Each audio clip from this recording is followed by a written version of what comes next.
So basically America is stuck with demoralization, and unless, even if you start right now, here, this minute, you start educating new generation of Americans, it will still take you 15 to 20 years to turn the tide of ideological perception of reality back to normalcy and patriotism.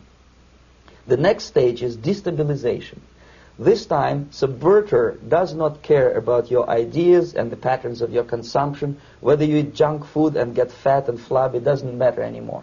This time, and it takes only from 2 to 5 years to destabilize a nation, what matters is essentials: economy, foreign relations, defense systems.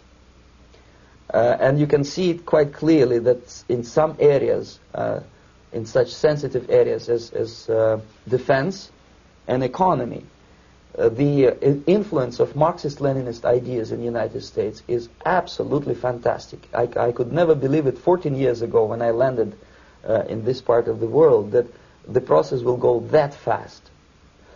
The next stage, of course, is crisis. It may take only up to 6 weeks to bring a country to the verge of crisis. You can see it in Central America now. And after crisis, with a violent change of power, structure, and economy, you have so-called the period of normalization. It may last indefinitely. Normalization is a cynical expression borrowed from Soviet propaganda. When the Soviet tanks moved into Czechoslovakia in '68, Comrade Brezhnev said, "Now the situation in brotherly Czechoslovakia is normalized." This is what will happen in the United States if you allow all these schmucks to bring the country to crisis, to promise people all kind of goodies and the paradise on earth, to destabilize your economy, to eliminate the principle of free market competition, and to put a big brother government in Washington, D.C., with benevolent dictators like Walter Mondale, who will promise lots of things, never mind whether the promises are fulfillable or not. He will go to Moscow to kiss the bottoms of new generation of Soviet assassins, never mind. He will create false illusions that the situation is under control. Situation is not under control. Situation is disgustingly out of control. Most of the American politicians, media, and educational system trains another generation of people who think they are living at a peacetime. False. The United States is in the state of war, undeclared total war against the basic principles and the foundations of this system. And the initiator of this war is not Comrade Andropov, of course. It's the system. However ridiculous it may sound, the world communist system or the world communist conspiracy, whether I scare some people or not, I don't give a hoot. If you are not scared by now, nothing can scare you. But you don't have to be paranoid about it.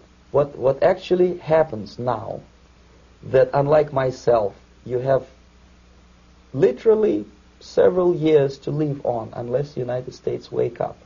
The time bomb is ticking. With every second, the disaster is coming closer and closer. Unlike myself, you will have nowhere to defect to, unless you want to live in Antarctica with penguins. This is it. This is the last country of freedom and possibility. Okay, so what do we do? What is your recommendation to the American people? Well, the immediate thing that comes to my mind is, of course, there must be a very strong national effort to educate people in the spirit of real patriotism, number one. Number two, to explain them the real danger of socialist, communist, whatever, welfare state, big brother government. If people will fail to grasp the impending danger of that development, nothing ever can help United States. You may kiss goodbye to your freedom, including freedoms to homosexuals, to prison inmate. All this freedom will vanish, evaporate in 5 seconds, including your precious lives.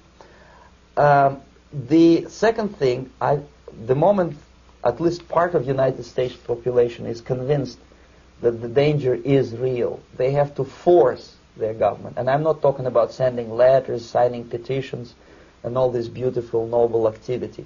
I'm talking about forcing United States government to stop aiding communism.